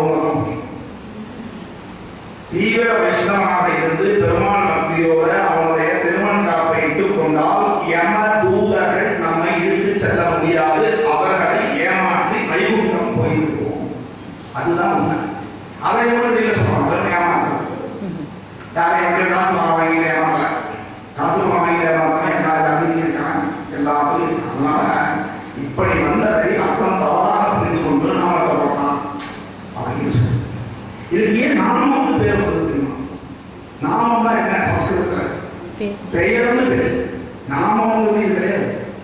இப்ப ஏன் நாமம் இதை வந்து 12 இடங்களிலே தரித்துக் கொள்ளும் போது 12 பெருமாளுடைய திருநாமங்களை சொல்லிட்டு கேசவாயமா அப்படின்னா சொல்லிட்டு அதை தரித்துக் கொள்ள வேண்டும். அதனால இது வெறும் அடையாளம் அல்ல, ஒவ்வொன்றும் பெருமாளின் திருநாமங்கள். அதனால அது நாமமே பேர். அதனால பரவாயில்ல, எப்படியோ உங்களை பெருமாள் தெளிவாக வச்சுட்டார் பாருங்க. அப்படி ஆச்சு. ரொம்ப விமர்ந்து உட்காந்துருக்காங்க. ஏற்றிடு நெருப்பை எரிதிரி போலே அப்படின்னு இடத்துல வந்தாங்க. இடத்துல டக்குனு நெருப்பை வைக்கிறதுக்கு வந்தாங்க. உடனே தலைவர் ரெடி ஆகிட்டார். ராக்கெட்டு நெருப்பு வைக்கிறதெல்லாம் இப்படியே ரெடியாக இருக்காங்க. அந்த பறக்குன்னு பறக்க ரெடியாக நல்லா பார்த்து பெருசாக ஆரம்பிச்சார். இப்போ வாலுக்கு இன்னொரு வால் நினச்சிட்டு கொஞ்சம் துணி எடுக்கணும் தான். அது வால் பெருசாகிட்டே போகுது. லிட்டராக வெயில் போகுது. சுத்தலாம் ஒரு துணிக்கடை போட்டாங்க. எப்படி அந்த திரௌபதிக்கு துணிகள் உருவாத மாதிரி ராமாயணம். இதுதான் கிருஷ்ணருக்கே ஐடியா சொல்லணும்னு நினைக்கிறேன். எப்படி துணியை கொடுக்கணும்னு இதை பார்த்தா அவரே கற்றுந்தாரோ. அப்புறம் சுற்றினான். அப்புறம் நல்லா எண்ணெய் லிட்டர் வாங்கி எண்ணெயை ஊற்றின அப்புறம் அதில் நெருப்பை பற்ற வச்சோம். அவ்வளோதான், தீர்ந்து போச்சு. தலைவரைச்சு வீடு பார்த்துட்டேன். இந்த ஒரு ட்ரைன்ஸ் ஒரு நரி கடை வந்துடும். அந்த நரி அட்டகாசம் பண்ணுறதுன்ட்டு அந்த விவசாயி அந்த நரியை பிடிச்சி எப்படியோ தாவி பிடிச்சி ஒரு நரிக்கு மட்டும் வாலில் நெருப்பை போட்டு வச்சுருவோம். உடனே அந்த நரியை நம்ம விடு மொழி மயக்காட்டிலே புது எல்லாத்தையும் எழுதிட்டு ஐயோ அவசரத்தால் ஆத்திரத்தால் நதியிலிருந்து போனேன்னு பாட்டு பாடணும். இந்த ரைட் பார்த்துட்டீங்களா? சரி, அது மாதிரி ஆகி போச்சுங்கிறத எடுத்தால் எண்ணெயை எண்ணெயை ஊற்றலாம். அதனால புரண்டு கையில் கொள்ளி கொடுத்தால் போல எங்கெங்க வைக்கணும் வச்சு விட்டுருவோம். தீர்ந்து போச்சு. அதனால என்ன ஆகலாம், போறார் எடுத்து கிளம்பிட்டார். எங்கெல்லாம் போறாரு, அறக்கரு தீயோ அக்கிரமக்காரர் சிறக்கணம் மிக்கோர் சிந்தை கெட்டோர் தவமில்லாதவர்கள் தவமில்லாதருக்க புலமெல்லாம் எரித்தான். எவ்வளவு கோபம் வந்தாலும் எவ்வளவு பிரச்சனை வந்தாலும் தாமேலே நெருப்ப வச்சாங்க எல்லா இடத்தையும் எரிப்பதுங்கிறது. இன்னைக்கு உலக நாடுகள் பாம்பு போடுறேன்னு சொல்லிட்டு பள்ளிக்கூடத்துக்கு மேல பாம்பு போடுறது, மருத்துவமனை மேல பாம்பு போடுறது, முதியோர்கள் இருக்கிற இடத்துல பாம்பு போடுறது, குடியிருப்பு பகுதியில் பாம்பு போடுறது. இதெல்லாம் தர்மத்திற்கு விரோதம். முதல்ல முன்னாடிலாம் பக்கத்தான் போகணும். இப்ப நடக்கிற எல்லா இதுக்குமே ராஜ்யம். திடீர்னு சண்டை கொடுத்தோம்னா முதல்ல என்ன சொல்லுவான், ராத்திரில நாங்கள் சிக்னல் கொடுத்தோம்னா எல்லா லைட்டையும் அக்ஷன் படுத்து கொடுவாங்க. அதான் முதல் கேள்வி. Black out. ஆமா, அப்பதான் அதுக்கு ட்ரை பண்ணாங்க. ஒரு வேலை யுத்தம் வந்துடணும்னு சொல்லி ஒரு வந்தது. இப்போ அந்த சாமர்த்தியமா நின்று வச்சு அப்படி இந்த இடத்துல என்ன, அதற்கர்கள் இருக்கின்ற இடம், தீயவர்கள் இருக்கின்ற இடம், அக்கிரமக்காரர்கள் இருக்கின்ற இடம், தலை கிராமிக்கவர்கள் இருக்கின்ற இடம், சிந்தை கெட்டோர் நல்ல எண்ணங்கள் இல்லாதவர்கள், இப்படி எல்லாம் பலம் இல்லாதவர்கள் எல்லாமே தேடி அந்த இடமாக நினைத்தான் அப்படின்னு நினைச்சாங்க. ஆனா நெருப்பு பத்தி ஸ்ரீலங்காவே அப்படி எழுதியிருக்கு. அதான் முதலே நுழையும் போது அரக்கர் நெருப்பதை அரக்கர் நெஞ்சில் கொட்டவே சொல்லியாச்சு. பின்னாடி திருச்செவரை பார்த்தா ஒரு குரங்கு நம்ம இலங்கையை எரிக்கிற மாதிரி நான் நடக்கிறேன்னு சொல்லியிருக்கேன். அப்படியே நடக்கும். அப்ப அது நடந்தால் இதுவும் கேஸில் இறந்துருமா 4-5 சாட்சியை நான் கேட்கணும். அந்த சாட்சி ஒரு 10 கேள்வியில ஒரு கேள்விக்கு தப்பான பதில் சொல்றாங்க, கேஸ் டிஸ்மிஸ். ஏதோ தெரியாததான் சொல்றாங்க, அவ்வளோ உண்டு. அதனால ஜாக்கிரதையா பதில் சொல்லணும். உண்மையா இருக்கும் எல்லாமே. அந்த சாட்சி சொல்றது எல்லாமே உண்மையா இருந்தால்தான் அந்த சாட்சியோடைய சாட்சியை எடுத்துப்பாங்க. அது மாதிரி இருக்கு சட்டம். அப்படி பார்க்கும்பொழுது என்ன ஆகுதா, இப்படி பார்த்து எல்லாரையும் நம்ம எரித்தா பொய்யாலே நான் விருதுன்னு எரிச்சு நெருப்பு மட்டும் பிடிச்சதுன்னா உடனே பிடிச்சிடும். அதனால எச்சரிக்கையா இருக்கும். அதனாலதான் அக்னியில பாக்கி வைக்கக்கூடாது, எதிரியில பாக்கி வைக்கக்கூடாது. அதெல்லாம் சுத்தமா கறியெடுப்பு முன்னாடியெல்லாம் கல்லெடுப்பு சொன்னாங்க. அப்பெல்லாம் பார்த்தீங்கன்னா அந்த வெளியில எடுத்து போட்டு தண்ணியை தெளிச்சு இப்படின்னா அணைச்சி வச்சுருவோம். சுத்தமாக அணைச்சி வச்சுட்டு அப்புறம் அடுப்புக்குள்ளேயே தண்ணி ஊற்றி அணைக்கக்கூடாது. அது ஒரு சாஸ்திரம். நம்ம இப்படிதான் அடுப்புக்குள்ளேயே தண்ணி ஊற்றினா அடுப்பு வெடிச்சிடணும். அதனால அடுப்புக்குள்ள தண்ணி ஊற்றி அணைக்கக்கூடாது. அப்பதான் எனக்கு தெரிஞ்சது சீதைக்கு செய்தி படுது. அங்க ஒரு டெலிவிஷன் யாருக்கா எப்படி திருதராஷ்டிரனுக்கு சஞ்சயன் இருந்தானோ அது போல இங்க சீதைக்கு தெரியலை இந்த மாதிரி இருக்காங்க. சொல்றான் இந்த மாதிரி ஆச்சு பொறுத்து தொடர்ந்து ஆஞ்சநேயர் வச்சுட்டார் அப்படிங்கிறார். இதெல்லாம் அகர்றது எல்லாம் நெருப்பணும். அப்பதான் சீதை நினைக்கிறான், உய் தீயாகவே உத்தரவிட்டாள். உயிர்கள் தான் காப்பாற்றுறது, உயிர்க்க வந்த உடையகள் அப்படின்னு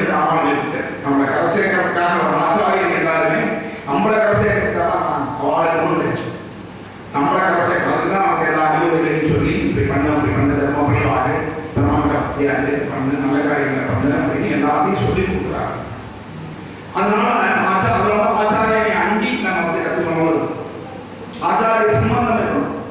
நான் ஒரு தடவை ராமாவில் இருக்க எனக்கு மோட்சம் உண்டான்னு கேட்ட போது கூறத்தாழ்வான் சொல்றான். பெருமாள் பேசின்றான் கூறத்தாழ்வானே உம்மோடு தொடர்புடைய அனைவருக்கும் யா மோட்சம் கொடுப்போம். அது ராமாவுடைய காதல் தான் புதிச்சா ஆமா எனக்கு மோட்சம் ராமாவுடைய தான் கூறத்தாழ்வாரே உள்ள வந்தார். கடைசியில் இவர் பாருங்க கூறத்தாழ்வாரே எனக்கு மோட்சம் கிடைக்கும்னு சொல்லி அதாவது இதுதான் அந்த சாரம். பக்தியோகம் கர்மயோகம் ஞானயோகம் இது எல்லாத்துக்குமே சாரம் என்னன்னா அந்த பக்குவம் பணிவு எல்லாமே பெருமாள் தான். நம்ம அவர்கிட்ட சரண்டா தான் சொல்ல வரணும். அதான் இதன் மூலமாக வருகிறது அவனுடைய நன்மையை கொடுத்தது. அவ்வளவுதான் விஷயம். அதனால நாங்கள் சொல்லுவோம் வெறுமனை இருந்தால் சாதம் பெருமாளுக்கு வச்சா பிரசாதம் சோதனை இதெல்லாம் நிறைய கருத்து இருக்கு உங்கள்கிட்ட. நீங்களே நிறைய கருத்து வச்சிருந்தீங்க. இதுக்கு மேலேயும் பேச முடியாது. டைம் நிறைய எடுத்துறீங்க. நல்லா பேசுறீங்க. ஒரு தொழில் இல்லாமல் இருந்தது. அது மாதிரி சில விஷயங்கள் பெருமாளுக்கு செய்யும்போது அவனுடைய மகிமையே ஜாஸ்தி. அதுதான் கடைசியில் குலோப் ஜாமுன் நம்ம ஆழ்ந்ததனால தான் ஆழ்வார்கள் இருக்குது. ஆழ்ந்ததனால ஆழ்வார்கள். அதனால அது வந்து ஒரு சுகம். பக்தி பண்றதுன்றது ஒரு சுகம். அதான் விஷயம். அப்படி இருந்தது. அப்படி இருந்தது என்ன சொல்றாங்க? உயிரி தீயாதே உத்தரவிட்டாள் கண்டிஷன் போடுறான். அக்னிக்கு கண்டிஷன். சரி தவம் பதிமகிழ் சேவை கற்பு இவை எய்தினேன் என்றால் எனக்கு நான் வந்து தவம் செஞ்சிருந்தேன்னா பெண்களுக்கு தவம்ன்றது என்னன்னா கர்மயோகம் தான். அந்த காலத்தில் குறிப்பா இப்போவாது நேரம் மாறுறது. அப்போ அப்படிங்க அதே மாதிரி பதிமகிழ் சேவை கணவன் சந்தோஷப்படுறமான ஒரு சேவையை செய்யணும். அது முக்கியம். அடுத்தது கற்பு. கற்பு நெறினா இவனை தவிர யாரையும் சிந்தையாலும் தொடங்க ராமன் எப்படி இருந்தாரோ அது மாதிரி இருக்கிறது. இது எல்லாம் என்கிட்ட இருந்தால் சீதைகிட்ட இல்லாம யாரும் அப்படி இருக்கிற சீதை சொல்றான் என்கிட்ட இதெல்லாம் இருந்ததுன்னு சொன்னால் எரி தீ குளிர்த வேணாம் அப்படி சொன்னான். சபதம் இதெல்லாம் உண்மைனா அதே தவிர இன்னொரு சொல்றாங்க என்னுடைய கணவர் தப்பி தவிர என்கிட்ட கொஞ்சோண்டு அனுபவிச்சிருக்காருன்றது உண்மையா இருந்தால் அந்த தீ குளிர் இவங்களுக்கு டெஸ்டிங் பண்ணலாம். ராமருக்கு உண்மையிலே நம்ம அன்பு இருக்கா இல்லையா இத்தனை நாள் ஏன் வந்தேன் அப்படின்னு டவுட் இருந்தது. அதனால இப்போ தீ குளிர்ந்ததுன்னா ராமருக்கு அன்பு இருக்கலாம். ஒரு டெஸ்டிங் பண்ணிட்டான். Cross check. அதுக்கேற்ற மாதிரி பார்க்கலாம். ஆச்சரியம். தூயவள் அழியும் தூயவன் அருளும் சேயவன் தனக்கென சேர்வழி வரும் ஆயவன் தன்மேல் அகிழ்த்தாக்கம் மாயமாய் மறைந்து குளிர்ந்ததுன்னு சொல்லுவாங்க. என்னன்னா தூயவள் அழின கருணைன்னு சீதாதேவியுடைய கருணை. எப்பவுமே தாயாருடைய கருணைக்கு நம்ம பாத்திரப்படாக இருக்கணும்.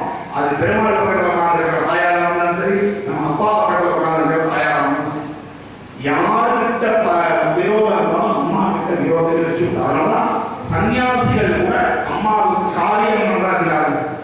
ஒரு சன்னியாசி அப்பாவுக்கு காரியம் பண்ண முடியாது. உறவு முடிவு வச்சு அருந்து போகாத ஒரே உறவு அந்த கருவறை உறவு, தொப்புள் கொடி உறவுன்னு சொல்லுவாங்க. அது அம்மாவுக்கும் பிள்ளைக்கு இருக்கிற உறவு தான். யார் யாருக்கும் சொல்லக்கூடாது அந்த வார்த்தை. அதனால அம்மாவுடைய மனம் போகாமல் பார்த்து கொள்ள வேண்டும்.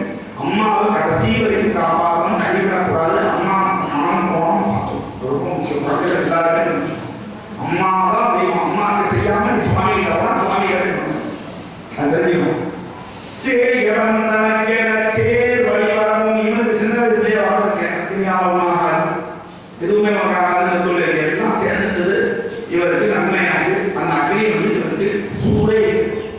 இப்பவும் பார்த்தீங்கன்னா நல்ல எக்ஸ்பீரியன்ஸ்டா சமையல் இருக்கிறவங்கலாம் பார்த்தீங்கன்னா அப்படியே நம்ம வந்து பாத்திரத்தை கையில் வச்சு இறக்கி வச்சுருவோம். சூடு தெரியாது. வீட்டுலலாம் முன்னாடி நம்மலாம் பார்த்தீங்கன்னா அப்படியே அடுத்தது கற்றுக்கிறது எடுத்துக்கலாம். இன்ஜெக்ஷன் தான் நீங்கள் எடுத்து வச்சுக்கலாம். அப்போ எங்கள் அம்மா அப்படியே விறகு எடுத்து தகுந்த கீழே வச்சுப்பான். சுடுறது பழக்கம் நம்ம கை தெரிஞ்சுக்கணும். அந்த மாதிரி இந்த ஆஞ்சநேயருக்கு அந்த அக்னி ஒன்றும் பண்ணலையாம். தீயினால் தொல்நகரைத்தான் பாரம்பரியமான அந்த ஸ்ரீலங்கையை தன் மீது வைக்கப்பட்ட அந்த கொஞ்சோண்டு நெருப்ப வச்சுட்டு எல்லாத்தையும் அழிச்சான். எதெல்லாம் அழிக்கல. எப்பவுமே வெறும் நெகட்டிவ் சொன்னாங்க நம்மளுக்கு புரியாது. மாசத்துக்கு தொடக்க முடியும்.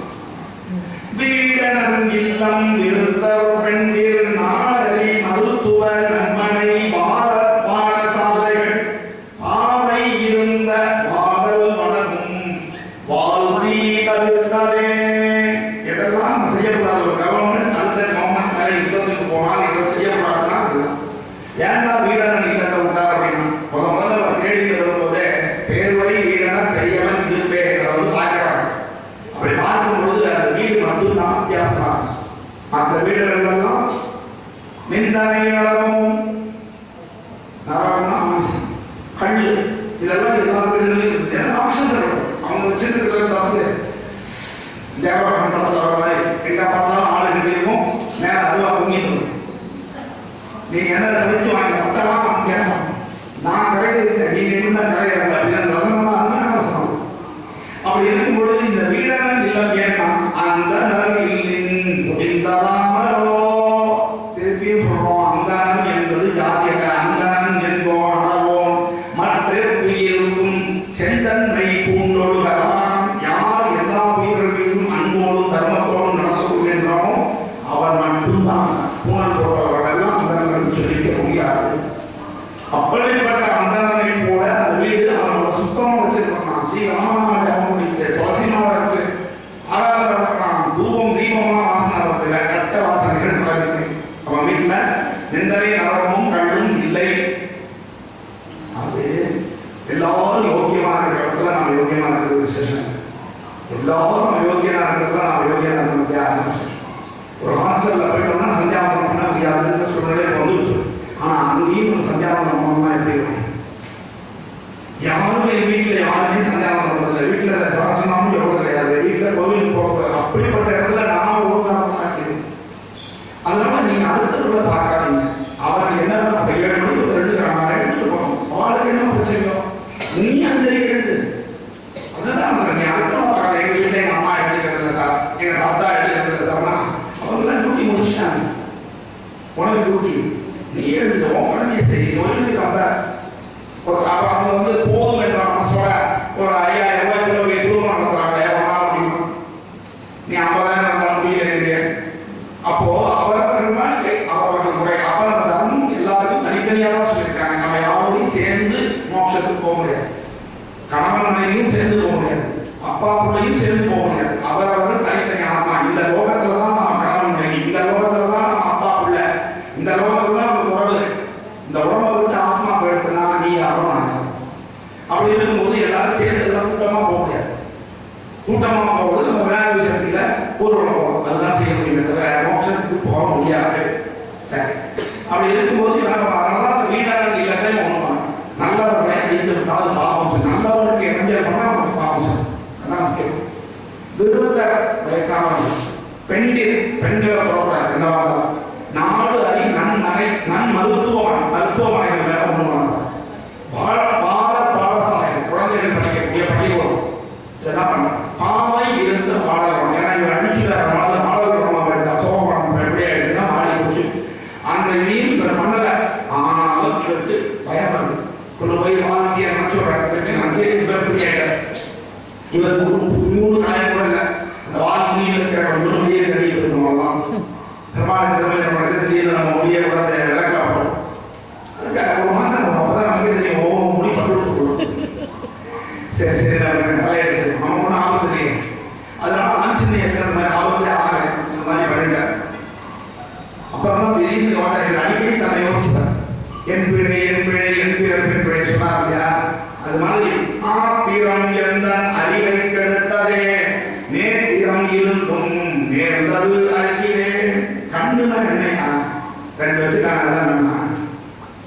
கண்ணுடைய 2 கட்டோரும் பார்த்து புண்ணுடைய கல்லாத கண்ணு இருந்துச்சுன்னா கண்ணோட இருக்கும், அதான் கண்ணு. இல்லைன்னா கண்ணு கிடையாது. இந்த கண்ணை வச்சுட்டு நீ எல்லாத்தையும் பார்க்கறாங்க அப்படிங்கிறதுனால அது கண்ணு கிடையாது. அடுத்தவர்கள் மீது கருணையை பொழியக்கூடிய கண் உனக்கு இருந்தால் அது கண். நல்ல விஷயங்களை பார், நல்ல விஷயங்களுக்காக உதவி செய்யணும், அதுதான் கண்ணுன்னு தெரிவிச்சு. அதனால குழந்தைகளோட கண்ணே மணியே போகும். அங்க வந்து அன்பு பாசம் கருணை இதுதான் அந்த கண்ணுக்கு இலக்கணம். அதனால்தான் உடம்புல எங்க வலிச்சாலும் அழக்கூடிய உறுப்பு கண். எல்லா உறுப்புக்காகவும் அழகு, இதுதான் மிக உயர்ந்த குணம். அதனால்தான் அந்த உள்ள இருக்கிற அந்த பாவையில ரத்த ஓட்டமே கிடையாது. கண்ணுல உடம்புல ரத்த நரம்புகள் போகாத ஒரு இடம் உண்டுன்னா அந்த கண்ணுல உள்ள நடுவில் உள்ள பாவை. அவ்வளவு விசேஷம். அதனால நம்ம கண்ணு நம்ம இறந்தப்பவும் தயவு செஞ்சு கண் தானம் கட்டாயமாக செய்யணும். நம்ம கண்ணால இன்னொருத்த பார்க்க முடியும். அந்த சக்தியை கண்டு. அதனால நம்ம இறந்த உடனே சொந்தக்காரங்களுக்கு சொல்றீங்களோ இல்லையோ ஐ டொனேஷனுக்கு சொல்லிடுங்க. முன்னாடியே ஃபார்ம் இருந்தால் எழுதி கொடுத்துருங்க. லைன்ஸ் எல்லாம் செய்யறாங்க எல்லாரும். சரி, எங்கள் மாமாவுக்கு நம்ம கொடுத்தோம். அதனால அதுக்கு வந்து நம்ம கண்ணு நல்லா இருந்தால் கொடுத்துருவோம். அப்படி இதெல்லாமே பார்த்து இந்த வாழ்க்கை தவிர்த்தது இந்த அணைச்சாச்சு. ஆத்திரம் அதான் சொல்றாங்க, ஆத்திரக்காரனுக்கு புத்தி மட்டு. பதட்டத்தை தான் நம்ம முதலாத காரியம் சிதறாதுன்னு சொல்லிடுறோம். அப்போ நீங்க எதையுமே டக்குன்னு கோவப்படணும். எது வந்தாலும் முதல்ல நல்ல 4 தடவை மூச்சு எடுத்து கொடுங்க, சுவாமி பேர சொல்லுங்க, ஆட்டோமேட்டிக்காக இருக்கணும். அப்புறம் யோசிச்சு செஞ்சு தீர்ந்து போச்சு. அப்புறம் என்ன ஆகுறது? நேர்த்திரம் இருந்தும் நேர்ந்தது அருகே. கண் இருக்கிற எல்லாருக்குமே எல்லா விஷயமும் கரெக்டா தெரியும் சொல்ல முடியாது. சொல்லிருக்கோம்னா துரியோதனனும் இந்த கர்ணனும் துரியோதன வயசு பானவதியும் விளையாடிட்டு இருக்காங்க. விளையாடும் பொழுது திடீர்னு ஏதாவது துரியோதனா இப்ப வாசலை நோக்கி உட்காந்துருக்கான், இப்ப திருப்பி உட்காந்துருக்கான். துரியோதனன் வரது அவனுக்கு தெரியும், அவனுக்கு தெரியாது, அவனுக்கு தெரியும். புருஷன் விளையாட எழுந்துருக்கான். எழுந்தோடனே எப்பவும் போல விளையாட்டு பாதியில பிள்ளைங்க 2 மணி நேரம் இருக்குவோம்ல, காய்ச்சி வச்சுருப்பாங்க, ஓவர் போடுறாங்க அப்படிமால. அது மாதிரி அவனை பிடிச்சி இழுக்கிறான், இடுப்பு பிடிச்சி இழுக்கிறான். இடுப்புல இருக்கிற மணிமேகலை அந்த சச்சரை முத்துக்கள்லாம் கேட்கப்படுறது. துரியோதனன் பார்க்கறான். நம்ம ஊர்ல என்ன செய்வோம்? இந்த பக்கம் அருவாளத்தை கர்ணன் ஒரு வெட்டு, அந்த பக்கம் அவ்வளோ ஒரு வெட்டு. அப்பாடாலும் ஜெயில வாங்குவோம். பொண்டாட்டி தப்பு பண்ணா நீங்க புல்லு போய்த்தல அவனோட இருக்க அவ்வளோதான். அவையே கொள்ளணும்னு நினைக்கிறீங்க. அது நம்ம மாட்டியும் எடுத்து அவன் மாட்டியும் எடுத்து தேவையில்லை. சரி, இங்க என்ன நடந்தது? துரியோதனன் கெட்டவனா இல்லையா நடந்தது. கேட்கறான், ஒன்றுமே கேட்கல. சிதறிய முத்துக்களை, சிந்திய முத்துக்களை எடுக்கவோ கோர்க்கவோ. அப்போ எப்படி இருக்கும் அவனுக்கு? தன் கணவன் தன்னை நம்பறான்றதுதான் ஒரு பெண்ணுக்கு பெருமை. தன் நண்பன் தன்னை நம்பறான்றதுதான் அதனாலதான் கர்ணன் அவ்வளவு விசுவாசமாக ஆகுங்க. இது மாதிரி நிறைய விஷயம் கர்ணனுக்கு இழிவு வரபோது காப்பாற்ற முடியும். அந்த மாதிரி எல்லாருக்கிட்டையும் எல்லா குணமும் கெட்டதா இருக்காது, எல்லாருக்கிட்டையும் எல்லா குணமும் நல்லதா இருக்கு. அதுதான் யதார்த்தத்தை புரிஞ்சுட்டு குணம் நாடி குற்றமும் நாடி அவற்றுள் மிகை நாடி விற்கக்கூடாது. திருவள்ளுவர் 2000 வருஷத்துக்கு முன்னாடி விட்டார். எல்லாரும் பர்ஃபெக்ட் குணமா இருக்க மாட்டோம், பர்ஃபெக்ட் குற்றமா இருக்க மாட்டோம். அப்படி யோசி. எந்த கட்சிக்கு ஓட்டு போடணும்னு யோசிங்கன்னா எது ஓரளவுக்கு நல்லா எது நம்ம தர்மத்தை காப்பாற்றணும், எது நம்ம கிட்ட ரொம்ப சொல்லாமல் இருக்கணும் அப்படின்னு தான் பார்க்க முடியுமே தவிர பியோர் 100% அப்படின்னு நம்ம சொல்ல முடியும். யார் எப்படி இருப்பான்னு தெரியாது, வந்தப்புறம் எப்படி இருப்பான்னு தெரியாது. அதனால யோசனை பண்ணி தான் போகணும். பெருமாளை பொருள் வேண்டிட்டு ஓட்டு போடணும். எப்படி நம்ம பெருமாளை வேண்டிட்டு சமைக்கிறோம், அது மாதிரி பெருமாளை வேண்டிட்டு அட்லீஸ்ட் இந்த தடவை நம்ம செலக்ட் பண்றவா நமக்கு நல்லது செய்யறவாளா இருக்கணும். யாராக இருந்தாலும் சரி, இருக்கிறவாளா இருந்தாலும் சரி, வேற ஒருத்தர் இருந்தாலும் சரி, நமக்கு நல்லது பண்றவாளா இருக்கணும். எலெக்ஷனுக்கு மட்டும் காசு கொடுத்து நம்மளை ஏமாத்துறவாளா இருக்கக்கூடாதுன்றது நீங்க புரிஞ்சுக்கணும். அவ்வளவுதான் விஷயம். அப்படியாச்சு. அதனாலதான் பாலி கதையை கூட நம்ம சொல்லுவோம். பாலியை மறைஞ்சிருந்து கொண்டாடுறாங்க, மறைஞ்சிருந்து கொண்டாடுறது உண்மை அது கிடையாது. அதாவது நம்ம டீச்சர் ஸ்கூலுக்கு வருவாங்க, நீங்க ஒரு நோட்டு வச்சிருக்கோம், 9 மணிக்குள்ள வரணும். எல்லாம் விழுந்து அடிச்சு ஓடி வந்து 8:50, 8:55, 8:59 அப்படின்னு டைம் கொடுவாங்க. லேட்டா வரணும், போய் டைம் போட முடியாது. ஏன்னா இதுக்கு முன்னாடி இருக்கிறவங்க 8:55 போட்டாங்கன்னா இவங்க 8:55 போட முடியாது. அதுக்கு அப்புறம் தான் போடணும். கடைசி டீச்சர் 9 போட்டாங்கன்னா பார்த்தீங்களா, அதனால எல்லாம் காத்தால விழுந்து அடிச்சு ஓடுறோம். அந்த நேரத்தில் அந்த பேரண்ட் குட் மார்னிங் டீச்சர் அப்படின்னா இது என்ன பண்ண பார்க்காம போடுவோம். இந்த டீச்சர் பார்க்கவே இல்லை, நம்பிக்கவே இல்லை, பார்க்காம இல்லை, கண்ணில் நிற்கிறது. அதுபோல ஆத்திரம் அதிகரிக்கும் போது அதே நம்மளே ஒரு வண்டியில் போகும்போது அதுக்காக யாராவது விஷ் பண்ணுவாங்க, கண்டுக்காம போடுவோம். சாருக்கு விழுது நேற்று வரைக்கும் இல்லாத இருந்தது அப்படின்னு. அப்போ கண்ணில் படாது. ஆத்திரம் வரும்போது அவன் சுத்திரிவனை கொள்ளணுங்கிற ஒரே வெறி தூக்கி பிடிச்சிட்டு போட்டு அடிக்கிறான், உதைக்கிறான். அதனால எதிர்த்தாப்புல தூரத்து நேருக்கு நேரம் சந்தைக்கு வரலையே தவிர ஒழுங்கிருந்து மாங்கிருந்து மான வேட்டையாட மாதிரி ஒரு நாடகம் பெரிய வாலிபலை மட்டும் 2 மணி நேரம் ரசம் அப்படியாச்சு.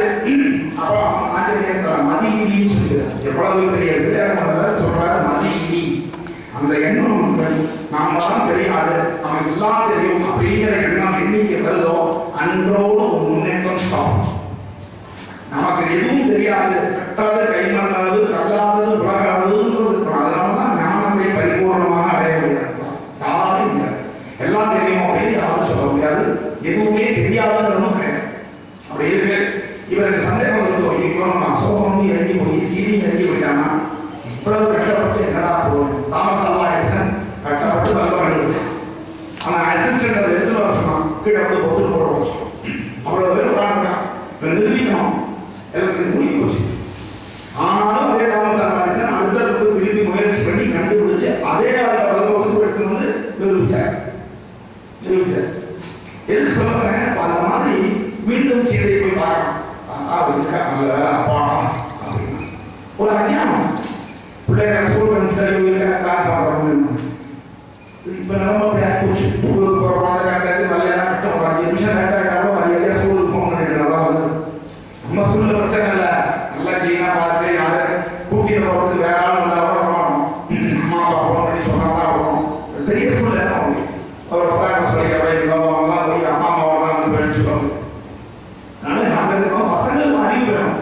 யார் கூட்டாலும் போகிறது, யார் சாப்பிட கொடுத்தாலும் வாங்கிக்கிறது, யாராவது அப்பா அம்மா அங்கே இருக்கா வா கூட்டிட்டு போறேன்னா போகக்கூடாது. அதை முதல்ல தெரிஞ்சுக்கணும். யாரும் இப்போ தெரியாதவா கூட்டா என்ன வாங்க போகக்கூடாது. உள்ள ஒரு ஓடி கொடுக்கணும், ஸ்கூலுக்குள்ள ஓடி கொடுக்கணும். வீட்டு வாசலில் கூட்டாங்க வீட்டுக்குள்ள ஓடி கொடுக்கணும். யாரையும் என்ன கொடுத்தாலும் வாங்காது. உங்களுக்கு ரொம்ப பிடிச்ச பொருளை கொடுத்தாலும் வாங்காது. இது முதல்ல எது வாங்கணும் அம்மா அப்பாட்ட கேட்டு வாங்கிக்கணும். உங்களுக்கு சேரும். அப்படி ஆச்சு. வந்து இப்பயும் கிளம்பிட்டாரு, வேலை பண்ணிட்டு தான். எப்பவுமே நம்ம ஊருக்கு போச்சு பார்த்தீங்கன்னா போச்சு பார்த்தா போயிட்டே இருக்கிற மாதிரி இருக்கும். இன்னும் வரலையே இன்னும் வரலையே ரிட்டர்ன் வரும்போது செல்லுன்னு வந்துடும். மறுபடியும் ஒரு கேட்டு பார்த்தீங்கன்னா எல்லாருமே ஒரு ஊருக்கு போச்சே பார்த்தீங்கன்னா லேட்டாக திரும்பி வந்து செல்லுன்னு வந்துடுவோம். அது மாதிரி ஆஞ்சநேயர் தகவலாக திரும்பி வந்துட்டாங்க. வந்து இந்த பக்கம் டமான்னு பிடிச்சார். அடக்கு விசகை அவிழ்த்து பார்த்தான். ஏன்னா இந்த 2 நாள் 3 நாள் எவ்வளோ டென்ஷனாக இருந்துப்பாரு. ரெண்டாவது சீதாதேவி வேற சொல்லிட்டான். ஒரு ஏகம் திங்கள் 1 மாசம் தான் நான் காத்துருப்பேன் டைம் கொடுத்தான். இப்ப இங்கேருந்து இக்கரைக்கு வந்து இவங்க திருப்பி கிஷ்கிந்தைக்கு போய் கிஷ்கிந்தையிலிருந்து பழம் கட்டி திருப்பி வந்து ராவணனை தான் பண்ணி சீதையை மீட்கணும். இருக்கிறது அருணாச்சலத்தில் இருக்கிற மாதிரி 30 நாள் 30 நாளுக்குள்ள பண்ணி ஆகணும்னா என்ன வேலை இருக்கும். அப்ப என்ன டென்ஷன் இருக்கும் அவருக்கு. அப்படி பண்ணலாம். அப்பதான் வந்த உடனே இந்த மாணவர்கள்லாம் ரெடியா பார்த்துட்டு ரெடியா பாட்டுட்டாங்க. அந்த நேரத்தில் இருக்கான் நம்மளால காலியாக போகணும்னு நினைக்காம எல்லாருமே அதே டென்ஷன். என்ன தீர்மானம் அப்போ தெரிஞ்சு பார்த்தா பார்க்கலையா அப்படின்னு நினைச்சிட்டு இருக்கான். தந்தன் சொல் தாவே கண்டனன் சிந்தையில் சிறந்த சீதா தேவி. வார்த்தைகள் தான் முக்கியம். சீதா தேவி பற்றி வேண்டாம். அங்கெங்க அறிஞ்சு வந்தாங்க. சிந்தையில் சிறந்தவள் எல்லாம் தெளிவாக இருக்காங்க. சீதா தேவி தெரியும். அதான் ராமன் அப்படி சொல்லும்போது சொல்லுவார், கண்டனன் பார்த்தேன் சீதையை பார்த்தேன் அப்படின்னு சொன்னா அவன் என்னடா தனியாக இருந்தாலும் ராவணன் பார்ப்பான். அவன் ஓடணும். உண்மையிலேயே ரொம்ப பொசசிவ் யாருன்னா ஆம்பளை. அதனாலதான் போனா போதும் இன்னொரு கல்யாணம் கூட நீங்க பொறுத்துட்டீங்க. ஆம்பளை ஒருத்தரோட சிரிச்சு பேசிட்டீங்கன்னா கூட அவங்களாம் பொறுத்துக்கவே முடியாது. அது அவங்களோட வீக்னஸ் சேஃப்டி நம்ம ஊருக்கு வரும். அப்போ பொசசிவ்னஸ் யார் ஜாஸ்தினா ஆன்லைன் தான் ஜாஸ்தி. அதனால சீதா தேவி வந்து தப்பா நினைச்சவங்க. அதனால கண்டனன் கற்பினு கனியை கண்களால் தெரிய கண்டேன். இவன் பார்த்தா கண்கள் அர்த்தம் இல்ல, அந்த சீதா தேவியுடைய கண்களை பார்த்தேன். அதுல கள்ளம் கவனம் இல்லை. கள்ளம் கவனம் இல்லைங்கிறது எப்ப தெரியும்னா அந்த கண்களை பார்த்தா தெரியும். அந்த சீதா தேவியின் கண்கள் மூலமாக நான் தெரிந்து கொண்டேன் அவள் இன்னும் பதிவுறதாக கண்டனன் கற்பினு கனி அப்படி சொன்னதான் சொல்லி செல்ல. அதுபோல இங்கேயும் சொல்றான், சிந்தையில் சிறந்த சீதாதேவி எந்தை ராமனின் ஏற்றத்தாலே. நான் எப்படி பார்த்தேன், நான் போனேன், நான் பறந்தேன், நான் குதிச்சேன், நான் எரிச்சேன். அந்த வார்த்தை மட்டும் ஆஞ்சநேயர் வரவே வராது. அதுதான் பார்த்தேன்.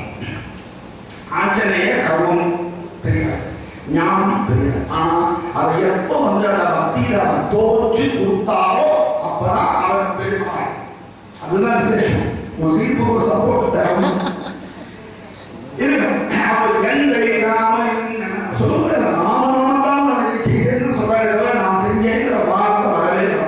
அந்த பணிவு அப்படி இருந்தது. அவன் எப்படி சொல்றான், எப்படி இருக்காருன்னா ஜாலியா சிந்தையில் சிறந்த சீதா தேவின்னு சொல்லிட்டோமே. அப்ப ஜாலியா சினிமா பார்த்துட்டு டிவி பார்த்துட்டு உட்காந்துருக்கா அப்படின்னா குடுதியும் படியவே மரம் போல் இருந்தாள் மா பசியுடனே. மரம் போல உட்காந்துருக்கியா, உணர்ச்சி இல்லை. புருஷனா கடைக்கு வந்தாச்சு 10 மாசம் கிட்ட 8 மாசம் ஆகிடும். இந்த 2 மாசம் தான் டைம் இருக்கு. அப்படிங்கிறது 8 மாதம் 9 மாதம் ஓட போகிறது எப்படி இருக்கும் அவனுக்கு திக்கு தெரியாத காட்டில் உட்காந்துருக்கான். அதனால மரம் போல் இருந்தாள். மா பசி அப்படின்னா சோறு கிடைக்கலன்னா தவிர இந்த இடத்துல பசிங்கிறது என்னன்னா தேடுதல். ராமன் வருவானா அதை காப்பாற்றுவானா, நம்ம பண்ண தப்ப மன்னிப்பானா, ஏற்றுப்பானா, எவ்வளவு அன்சைட்டி இருக்கும் நினச்சி பாருங்க. ஒரு டைவர்ஸ் கேஸ் போட்டாலே அவ்வளோ அன்சைட்டி. அவன் என்னெல்லாம் நம்மளை பற்றி சொல்லுவான், அம்மா என்ன பற்றி சொல்லுவோம், ஏன்னு கேட்குறேன். அக்செப்ட் பண்ணி வாழ்ந்து போக வேண்டியதானே இருக்கணும். அதனால அந்த மாப்பசி உடனேன்னா என்ன அர்த்தம்னா அவ்வளவு அவளுக்கு ஒரு வேகம் வாகனம் பசிக்கிறதான் தேடுதல் இருக்கும் வரையில் தான் நமக்கு இன்வென்ஷன் அப்படிங்கிறது என்னன்னா is the mother necessity is the mother of invention. தேவை இருந்தால் தான் கண்டுபிடிக்கும் உண்டாங்க. சரி, அப்புறம் அங்கேய ஓவியத்தை போல அவர் இருக்கிறாள். நாம இப்பவே போய் படிக்கப்படி வாங்கணும். எல்லா மாணவர்கள்லாம் கத்துறது போகணும் கிட்ட வந்துடுவேன். இங்கே தானே இருக்கா, ஒரு நிமிஷம் நம்ம எல்லாரும் எப்படியாவது போய் நம்மளே போய் சண்டை போட்டு ராவணனை போட்டு சீதாதேவியை கூட்டிட்டு வந்துருக்கோம். அப்படி ஏன்னா இங்கேருந்து திருப்பி அவ்வளோ வருவாங்க, போயிட்டு திருப்பி வரணும். அதனால இதெல்லாம் கட்டோம். அதனால நம்மளே பண்ணிடலாம் அப்படிங்கணும். அப்பதான் ராமபகவான் சொல்றாரு, தப்பு.